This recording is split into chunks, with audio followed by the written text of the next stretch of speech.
I'm going to open us with a word of prayer. Pray with me, please. God, I just thank you for giving us this time. Thank you for the food that is going to keep our bellies happy and give us energy. I just pray that as we have focused focused today on this past year, that you would give us guidance as we move forward into this new year as your disciples. God, give us holy imaginations. Give us images of how we can be a church that's faithfully following you. Help us to love our neighbors and our neighborhood. Inspire us to see your community flourish. God, help us to pause and to listen to you. Show us your abundance, the people, the networks, the spaces, and even the expertise that you've given us.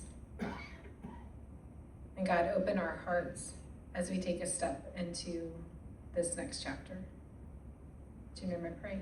Amen.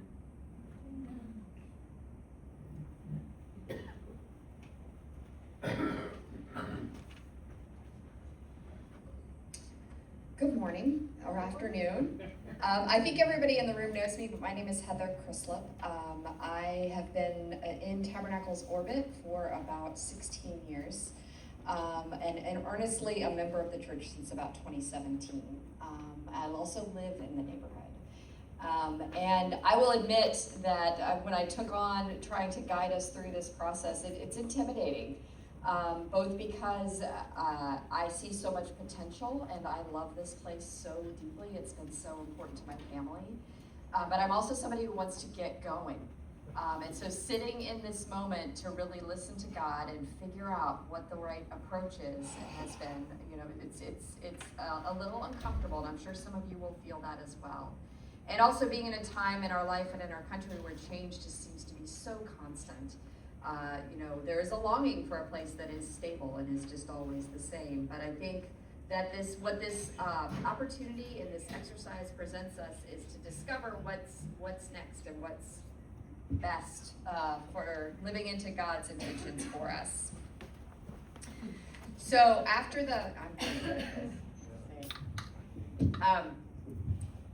and I appreciate you all taking the time and sitting with the video too, because I think that gives us a good framework for what we're thinking about and how broadly we're thinking in terms of what the church and what our building and what we should be. But we'll go to the next slide. It is about social enterprise. And so that is not the total universe of opportunities that are available. It is narrowed somewhat, but Ryan has been really motivated by thinking about this and trying to use this as a screening for what we're talking about. Let's take it away, Ryan. This is the Venn diagram that we have been shown many times in our off-site sessions for by Building for Hope, which I've been to 3 weekends now, and every time they keep circling back to this is the bigger picture.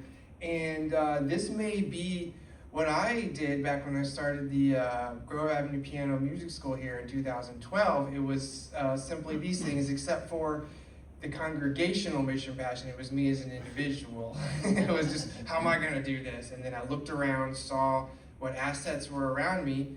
In that case, I saw a dozen or maybe even 24 pianos at the time, and then a dozen little tiny rooms to put these pianos in, and then so that's where the enterprise came from. But that's what we're doing now as an organization, is we're looking around what assets do we have, or you could say resources, and that's primarily the building and real estate, but not limited to that at all. It can go on to people, relationships, anything we consider an asset.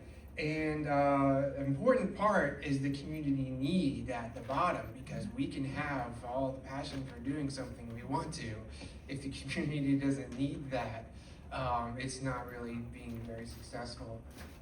So but it's important that also that we as a congregation have a passion for what we're doing. And that can be tricky because passion is usually thought of as an individual's passion. But certainly amongst all of us, we have our own Venn diagrams of all of our little circles. But where do all of our little passions, all of our many passions, where do they overlap? And when we come here, what do we have in common? So that's where the idea for social enterprise will come from. These three things and wherever they overlap. So I also think this is just a useful screening process as we're thinking about what the universe of things could be, is really want to find the right fit that fits us, fits what we have, and fits what people need. The other thing we paused and took, you can go to the next slide. Oh, congregational properties. Dan, you want to talk us through that? Yes, very quickly. A number of years ago, I started looking. Use the mic, Dan, we're recording. Oh, sorry. Yes, thank you. A number of years ago, I started looking quite closely at Google Maps with some, I was looking for sites for fish farms, for ponds, fish cages, things like that. And then when I started working with greenhouses, I was looking at Google Maps again for greenhouses and locations and sites and counting. And so anyway, now I'm looking at Google Maps for the church. And this is it, and I took the liberty, for some of you this will be old news. For others like me, it will be a little bit of a revelation. We have two major parking lots. I spent some time and went downtown to the Richmond Platte off. Anyway, I won't go into all of that, but they have kind of the playground center and the parking lot for our children's center. Oh, thank you, whoever's doing that, thank you, is right there. So it's kind of an L, and that also includes the Granby Street parking area. Then, of course, next to that is the Williams Building, and that's the two townhouses, of course, that have been, I won't steal anybody's thunder, but have been, in my opinion, a great success, and the revenue stream from those is still a little ways away, but everything is going very well. And then, of course, our huge church facility. But as they say on infomercials, that's not all. We still have across the street the Meadow Street parking lot, and that is much bigger when you actually start looking at the amount. And I have all kinds of plans which I won't hang. But anyway, this is a huge amount of property when you start looking at the 3 stories of the Williams Building. And all of the church, again, a very large church facility. You come in, you add it all together, you're up between 62 and 63,000 square feet, which again is a huge amount. And again, that's not even going into potentials. I mentioned this morning, was looking at, and without going into it, but it looks like now you can build up to 3 stories. They were thinking 4 stories, now they're at 3 stories. And just again, I think we should all be very thankful to the previous generations who had the foresight to invest and build. So thank you. Thanks, Dan. Heather. Yeah.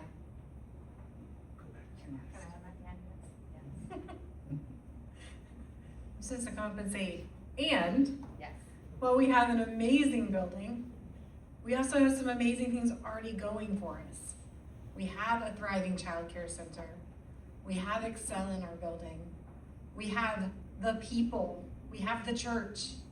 You all come with amazing abilities and passions. We have our networks. We have nonprofits that we're already associated with.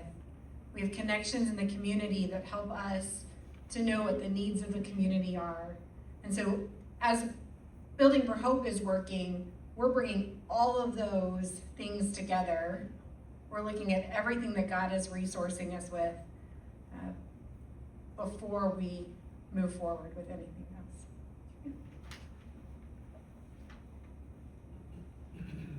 There we go. So I think a few weeks in, I was feeling a little overwhelmed with what this all could mean and trying to figure out, well, what are we trying to really do? So we did spend a session about 2 weeks ago where we asked everybody to come in with what they were thinking. What are our guiding principles as we work through this as a church? So this is something we developed that didn't come from the Good Futures Accelerator, but I just wanted to kind of share this with you, and I hope it resonates with the congregation. That we want to honor the past and build for the future. That as Dan was saying, we are giving thanks for those that came before us, that left us with the opportunity to provide abundance, and for this building and this community that already cares for us so much. Yet our calling is to align our resources with today's needs and tomorrow's possibilities, preserving what serves us and serves our mission, and releasing what no longer does. The second is to center the people and not the property. I know we've all heard stories of churches that go down because the roof goes, or living with that existential fear and feeling like we are here to maintain the space. Our identity and calling come before the building. We seek to ensure that our space serves our ministry and not the other way around. Ryan keeps using this metaphor. What the shoe, Ryan? Remind me. The shoe doesn't tell the foot what size. The shoe doesn't tell the foot what size to be. That we need to make sure we are ordering our mission and our people, and building to fit us. We want to practice hospitality and mutuality. I think this is what we were talking about a little bit in the service today. We welcome all who enter as neighbors and partners in God's work, religious or not. Ministry is not one way. We give and we also receive. We serve and are served together. Our building can be an incubator for others' good work and in the world. Next is discern and then act. And this is the uncomfortable middle that we're living in at the moment. Sterling's going to talk a little bit too. This is something that resonated very much with the group, that we need to discern and then act, because we work at the speed of trust. We will move at the speed of trust. That we need to find something that we have some buy-in, that everybody is feeling comfortable with, and that trust is what will allow us to act. We will be praying, listening, and discerning before we act. We trust that God is already at work around us and invites us to come alongside. Fifth was align money and mission. We will control our money so it doesn't control us. Income is important, but mission comes first. We invest in our financial and physical assets for impact, sustainability, and the common good, not simply for preservation or for profit. That money is a part of this conversation, but it is not the driving factor. Next, we embrace courage, creativity, and change, and this is what I think will provide more vibrancy and more investment in our own community. We think beyond what we can see today. We will take faithful risks, experiment, we'll learn fast and adapt, trusting that God multiplies what we offer. Change is hard, but courage is a calling. Next was to cultivate abundance and partnership. We believe there is enough when we share what we have. We build relationships, not transactions, within our congregation, our neighborhood, and with other groups doing good work. Together we become more than the sum of our parts. And finally, tell the truth and seek repair. We name our history honestly, we celebrate our strengths, and we acknowledge where harm and exclusion may have occurred. We design for wholeness and equity, centering those at the margins and seeking repair when possible.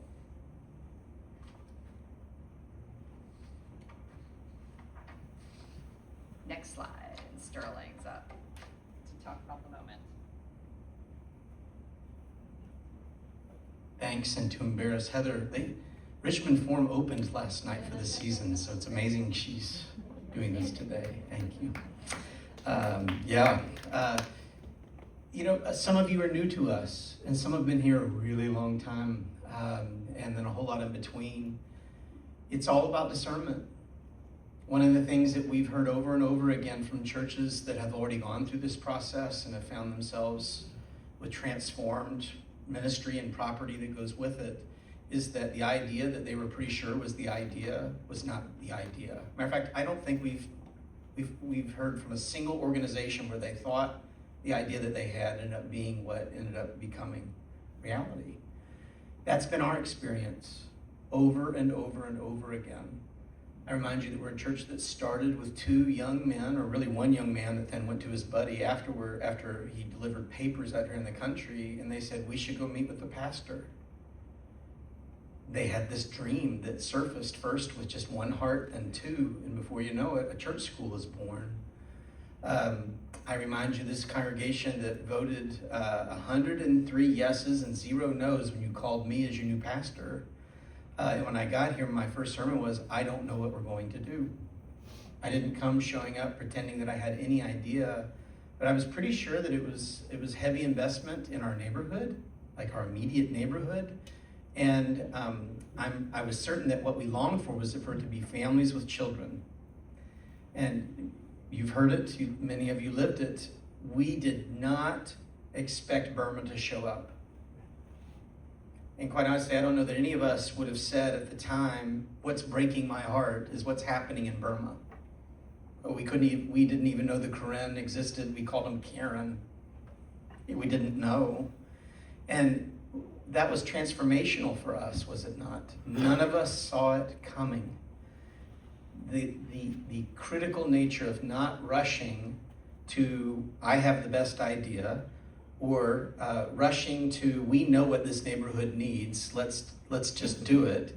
But posturing ourselves in a listening posture first is where God does God's greatest work, with openness on the other side. So we're going to do the best that we can to really carve out prayer time together and to prioritize this. We are asking for you to join in with us on this. You'll begin hearing about Building for Hope more actively in worship, and much of it will center in the prayer moment on us listening to what's happening in the city and praying that God would reveal to us what we need to hear and see.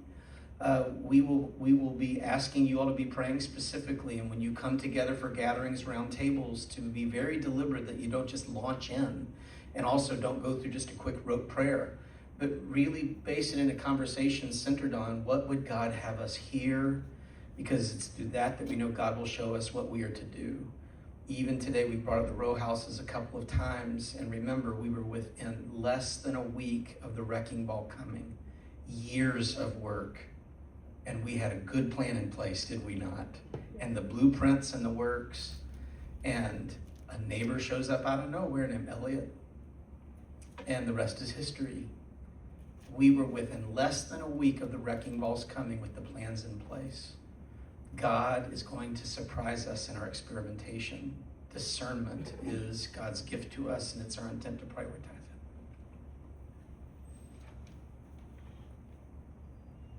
All right, so we have engaged, we'll do the next slide.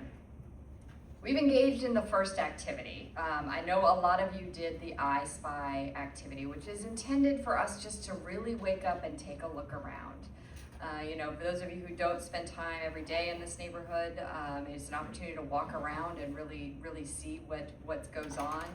And Dan and Ryan led the I Spy activity, so I'm gonna have them kind of report back, but know that there's still time to do this. We would like everyone to take a fresh look at what's around us.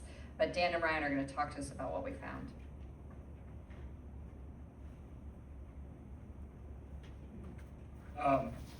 Kyle Kennedy and Kate Ayers were kind enough to let me crash the youth group and walk around with them. It was very enlightening.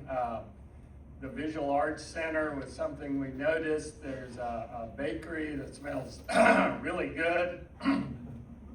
The sidewalk is rough, and if you don't unfortunately watch where you're going, you can trip and fall.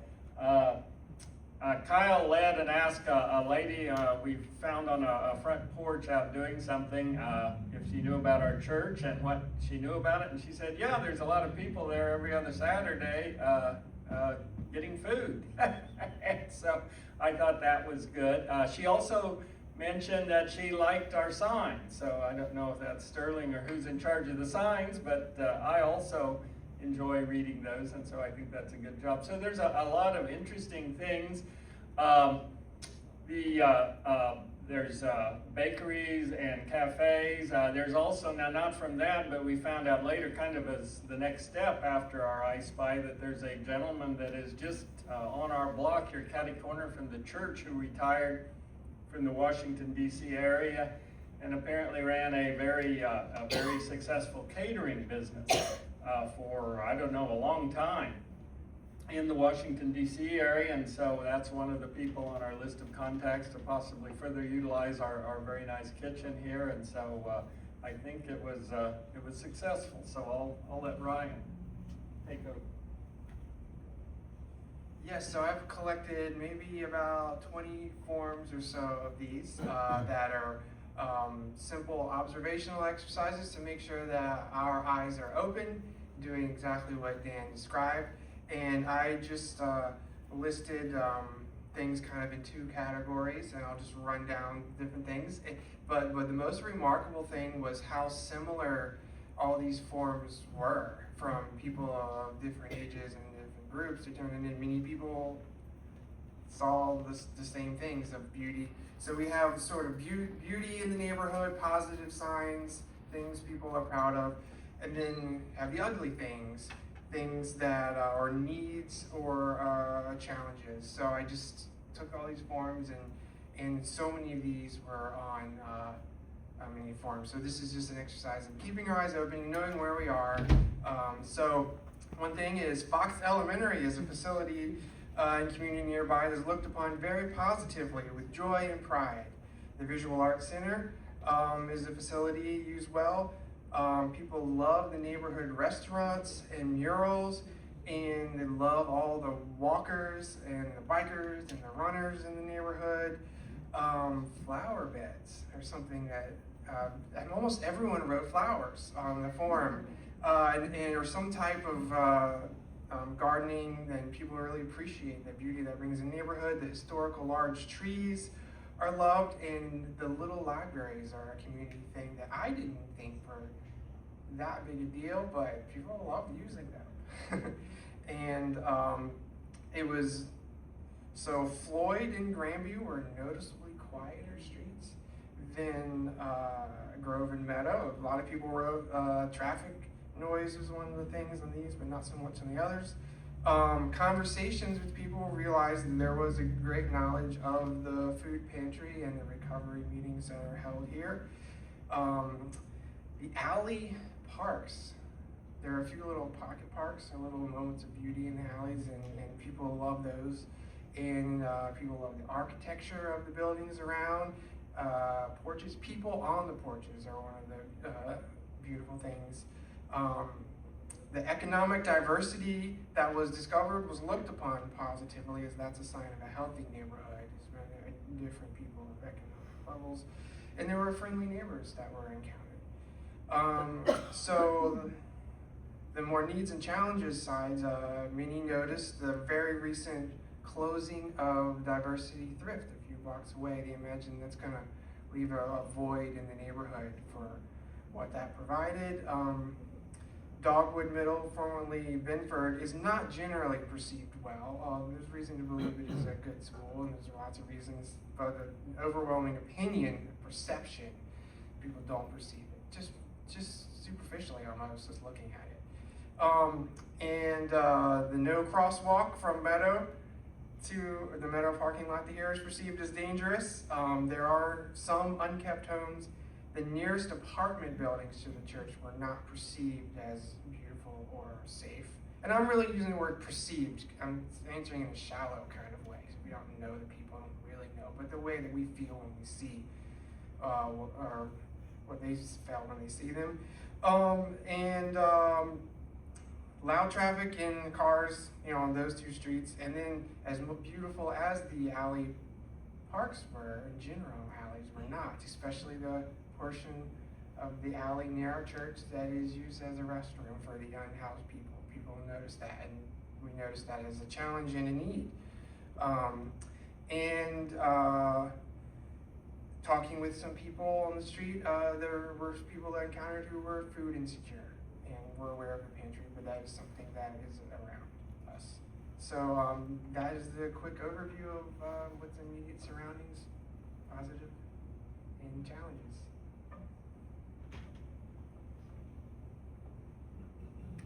Thanks again to everybody who completed those. The next slide, we have also been just seeking out. We're looking for the people out there that God might be putting in our way to give us inspiration for what might be next. So we are just beginning this, and every time we've met with someone and asked for who else we should talk to, the list just grows and grows. So there are a lot of people to meet. And a lot of conversations to explore, but just to give you a sense of the kinds of people we've talked about too. We've obviously, Ryan and Dan and Sterling have gone up for these offsite meetings, so getting to know the Building for Hope team and the folks that you saw in the video and learning from other congregations that are walking alongside us. You all might recall that Pine Street in Oregon Hill is also a part of our cohort. And undergoing some of the same learning that we're going through. We've spoken with a local developer, incidentally the one that helped us with the row houses, got big ideas for us. So any of you who met him would know there's some big ideas there. We met with representatives from the Community Foundation for a Greater Richmond, mainly just to alert them that we're looking for a partner. And so as they have bigger ideas for the community or they are meeting people in their day-to-day, how can they help connect us?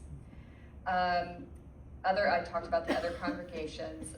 Community action agencies, we met with the head of the state of Virginia's community action agencies, both to mine ideas for what other communities are doing that are creative or meeting needs that haven't been met, but also as a way to put our fly our flag and say we're looking for a partner.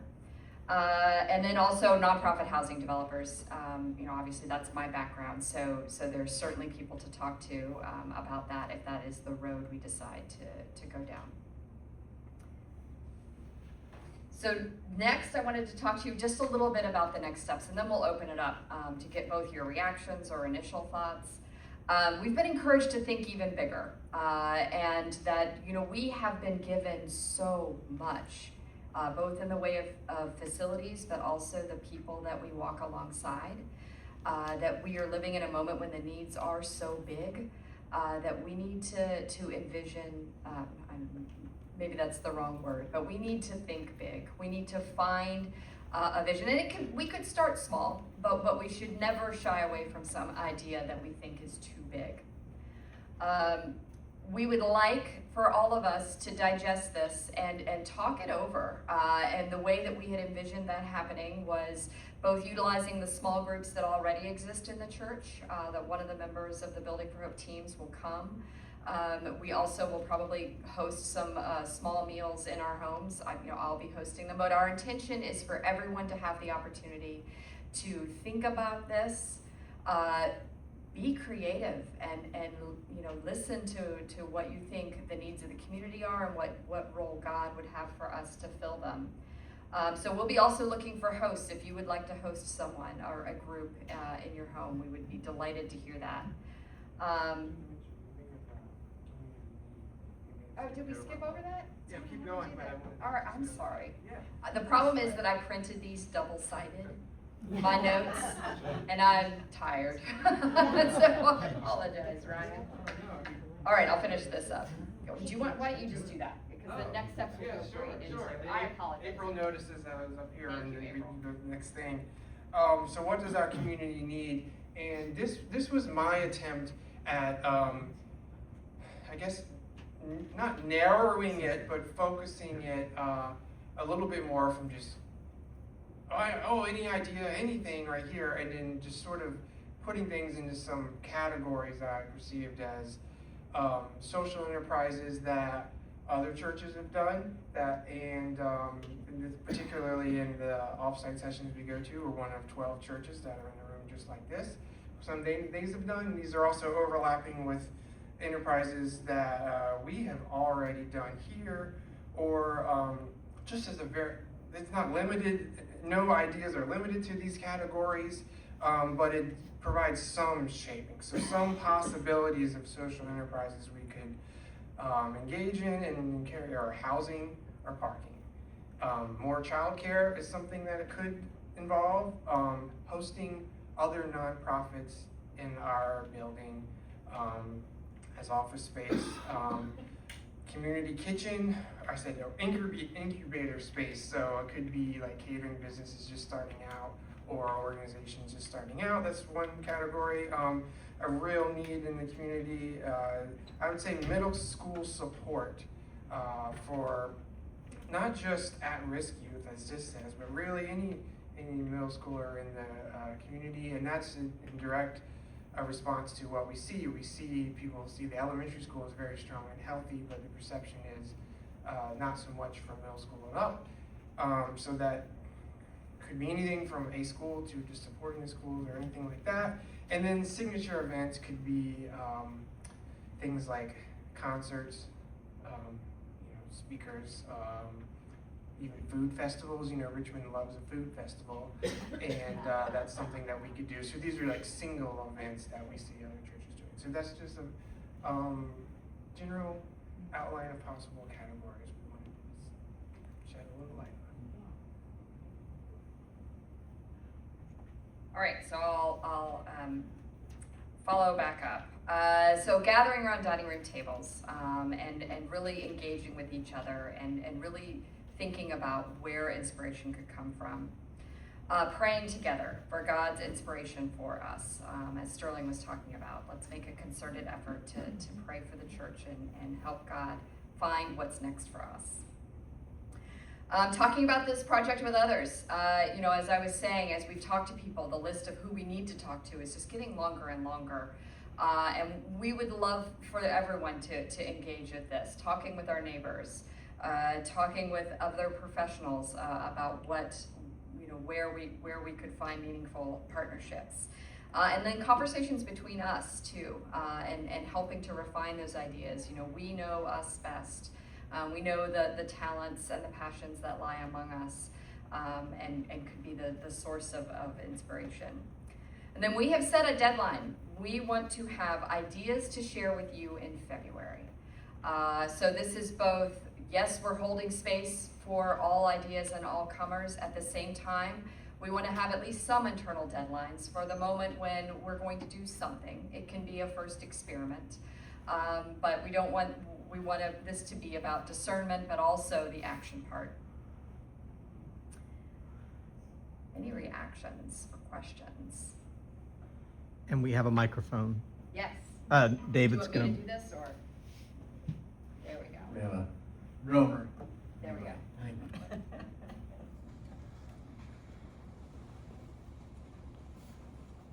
Mark. Just to get started, I like everything that everybody said so far. I'm really appreciative of Ryan speaking out about the different ideas, and I listened real carefully on that. And I liked it, especially because it's all mission-oriented and working with other people. Because one of the things that Dan started thinking about it in church this morning during his prayer, and I thought, oh no, are we going to bring businesses in? Are we going to have to worry about taxes and tax implications for our church? But that's why when Ryan stood up, I felt a lot more comfortable about it, because I don't know what the future entails if we have too many businesses in here. Yeah, know that there is a whole guide for taxes associated with the incubator that we're using. And I'm also a lawyer, so I will pay a lot of attention as we go through that. But also the expert lawyer that is working with all the Building for Hope congregations happens to be local. So just rest assured that we will be developing an idea within those constraints, and would not put the church's tax exempt status at risk. Please, One sorry. clarification. Is the attorney that's working with the sponsoring church in Alexandria, not Okay, all of the sorry. churches, Sorry. but has made themselves available, including connecting to other people, other attorneys. One thing that I would add on what I just heard from Margaret is another theme beyond the first idea, or the idea they think is the idea doesn't end up being the idea, is that nobody ends up doing it on their own. Almost everybody has an outside. In our case, think of Elliott, on a much smaller scale, but still a big deal. Elliott Clark is the one that had the know-how on historical tax credits. We forever said we can't touch the houses, we don't even know where to begin with historic tax credits. That's what Elliott brought to the table. In a similar fashion, but on a much larger scale, we would expect somebody coming in that becomes the key partner, perhaps even the leader, likely even the leader in the process. So just know that would be not a given, but likely a given. Yeah, these informational interviews and talking with neighbors is as much, obviously it's about what the idea is, but it is also finding our partners.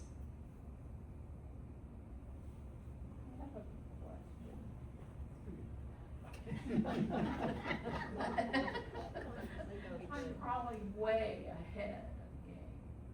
But Diversity Thrift, when they closed their doors, the neighborhood was sick. Cause we could always run in and find something cheap.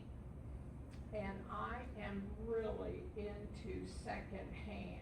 And there is a secondhand shop with the Catholic Church in Richmond called Thrifty Sisters. So they're fantastic. You know something about that? So, one, Ryan, do you mind if I do it, or do you want to do it? Oh, I'm just doing one thing about it. Go for it. Yes, actually, because I said diversity, but I meant fantastic thrift. But I was thinking about diversity thrift because of the social enterprise that they are. in Oh, addition. okay. But the name is fantastic is the one that closed. Right, That's what we're talking about. Right straight, right in Richmond, Yes. where I Yes, live, but off of Floyd. and- yeah. We had Okay. two saints, everyday saints, named Dick and Barbara Spain at Tabernacle Baptist Church, and perhaps her deepest passion beyond Tabernacle is the Catholic Sisters Thrift Ministry. She did it for decades.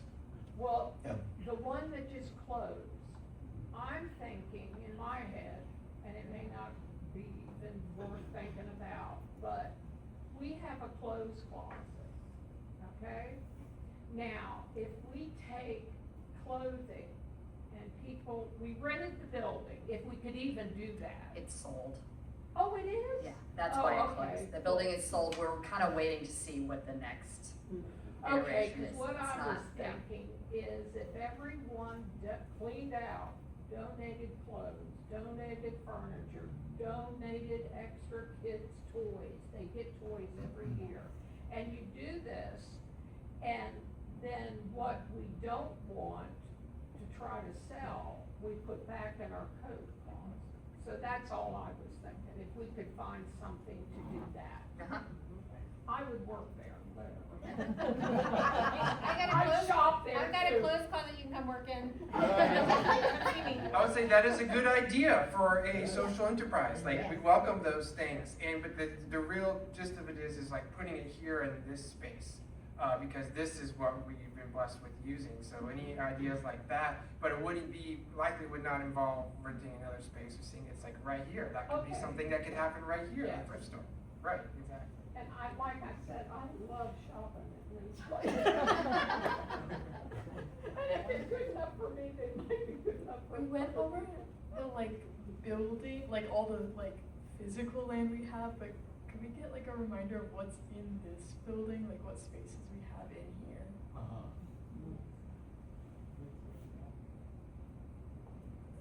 Can all the team members come sit at this table and take turns going to the mic so that it's not all me? So we probably don't, for the sake of time, we can't go through all of it, right? But be mindful, even in the video, that one of the things, it's fascinating to me that they called the sanctuary building the church building, but the other building's not. And we've done that already today as well. It's so tempting and so easy to do. It's all church. So to answer your specific question, it's downstairs. Where we are now is fellowship hall and community room, enormous clothes closet, musical instrument storage for the Rich concert band, et cetera, et cetera. Sanctuary and classrooms and offices, the next level up. And above that is the giant blue room, the what we've traditionally called the music suite, the new youth Sunday school room, which is where everybody took their family portraits years ago. And then, importantly, we would add a cavernous next level that is just an attic that has nothing in it, but an enormous whole nother level that's there. Don't read into that, but just like that would be an example of imaginative thinking. Oh, yeah, coffee shop and the. Sure. The shop that But you can read into it if you would like. Yeah, sure. All right, so the team members are all up here. She said think big. She said think big. Think big. Then you have the row houses, the parking lots, and 3 stories of the Williams building. Right. Wow. It's, I know Sterling said this last week, and 62,000 square feet, plus the parking lots. So we are blessed with space. We need to fill it up with vibrant, good works. Amen. So you were talking, Heather, about partnerships. So as a part of that, I'm not saying now, but I Spy. Yes. We have the Fan District Association. We have the Fan Women's Club, Yes. which has tried to work with the previous Binford, but now Dogwood School. So I just wondered if, in looking for ideas, Yes. what could be used if Yes. your team or whatever has reached out. So I've talked with the president of the Fan District Association just to plant a seed with her. I'll say her daughter came up through Tabernacle Child Care Center. So there's trust and allies all over the place. We will be talking with all of those groups and to see if there are partnerships or ideas that might emerge. And our councilwoman, yeah, Catherine Jordan, of course.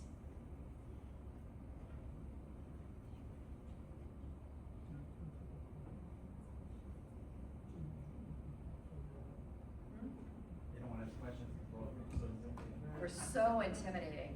Yeah. Jessica. You guys went at the same time. Well, I think, oh, sorry. One thing I know just from being married to someone on the team is the information that Elliot shared about value of property. Would you want to share a little bit about that? Because it's pretty incredible. Without being specific. Yeah, it's a, I don't want to say anything specific. Elliot was It's- quick to say, but those are his opinion, perceptions. But to reiterate the title of Mark Easton's book, who spoke in the beginning, you saw the book on there, We Aren't Broke.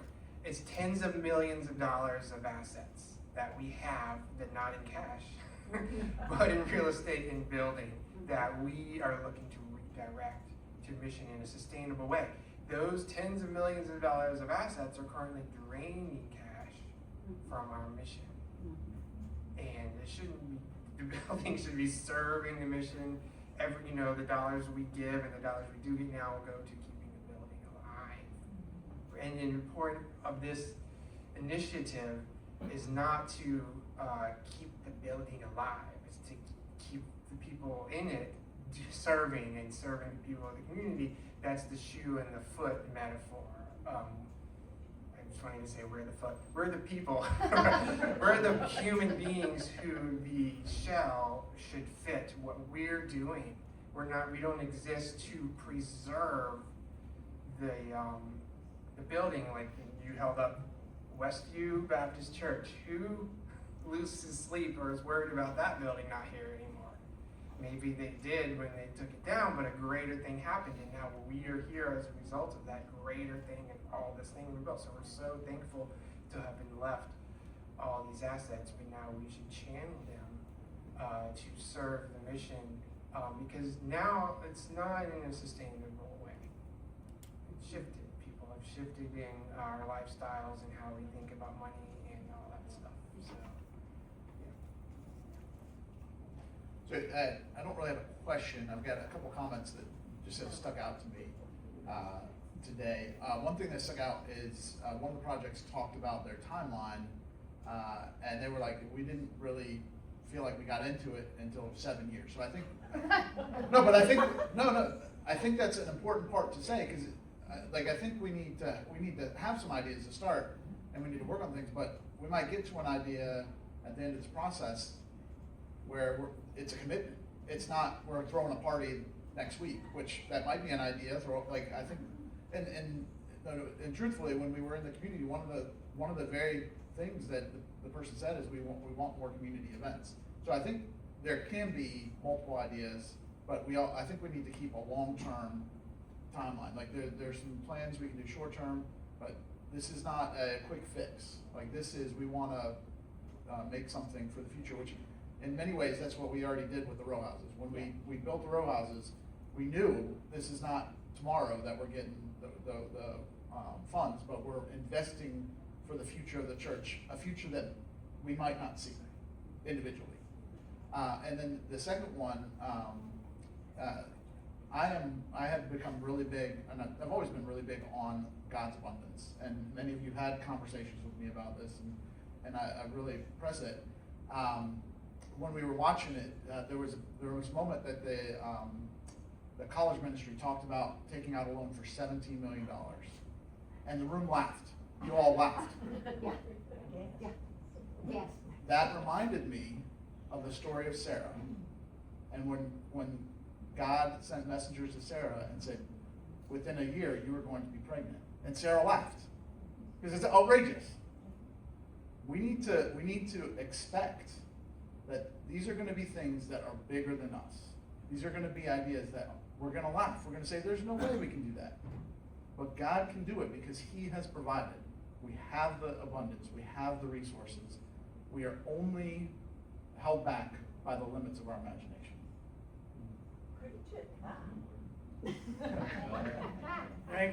Thank you, Kyle. Just very quickly, two things. First of all, we're not limited to one project. We can have smaller or several. Or one of the things I personally would like to see, Ryan mentioned it, I foresee a Burmese food festival here, a cultural festival that we could host but we can do several things. We can, to quote an old professor of mine, we can walk and chew gum. So there's several things we can be doing. And the second thing is we want to hear from you all. If you have ideas, or people have already said people we should be talking to, and ideas. If your ideas are really crazy, I'm the loose cannon, so please come talk to me, and love it. So thank you.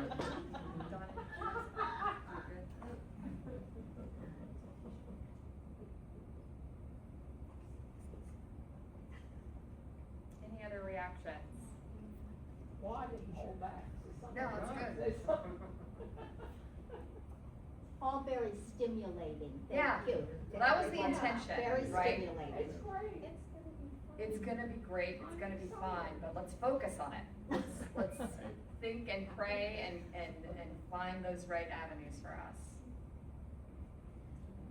Yeah, let me just offer a word of gratitude first to this team, and it's a growing team. Like we've been in touch with another congregant in the last couple of weeks, and we would anticipate this ebbing and flowing and growing. You know, so I don't know what that means other than just like it's amazing how it's taking shape and form. It's very encouraging. You'll note.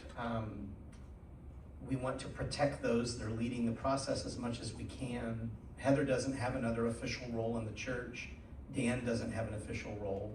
Ryan certainly does as a pianist in the church and helping lead music on Wednesdays.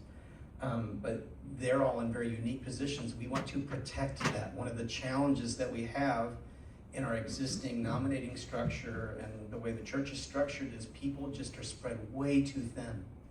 And so we would ask that you honor those that are doing this important work because there's a lot of hard work ahead, good hard work. And so just consider that in your encouraging and in your praying for folks and in your understanding when you get no's. When you ask somebody if they'll do something, they say no, it's because they feel called to do what they're doing, they need to do it well.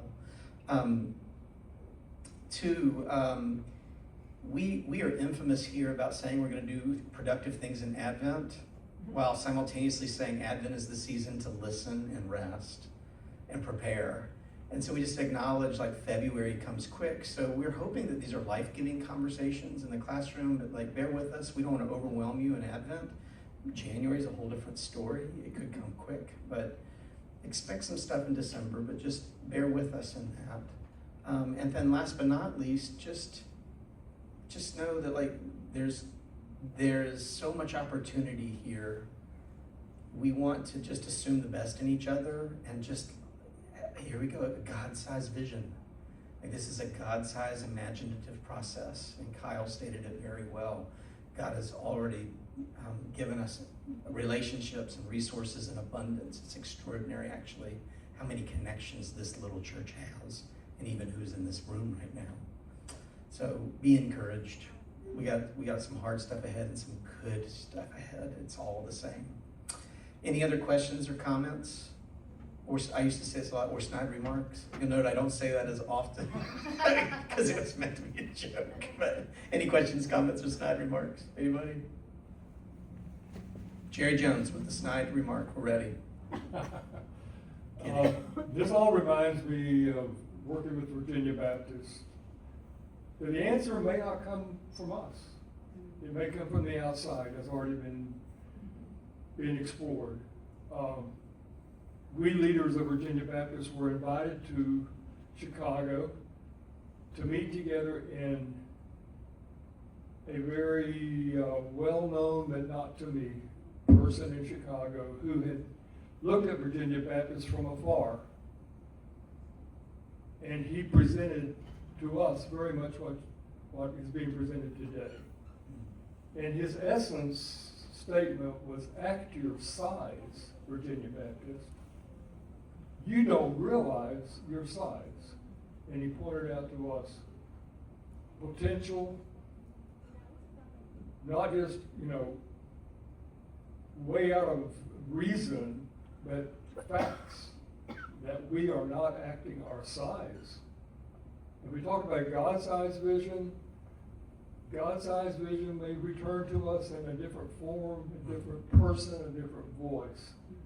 But I think we need to act our size and find out what that is. That's so good. Yes.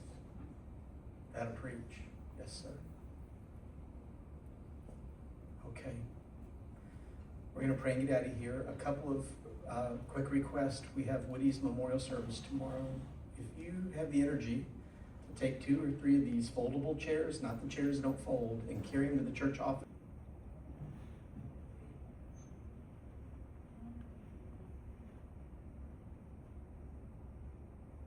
Nothing but gratitude, Lord. Thank you for what you've done, for what you're doing, and for what's on the horizon. We are grateful, Lord. And all of God's people said, Amen. Amen. God bless you.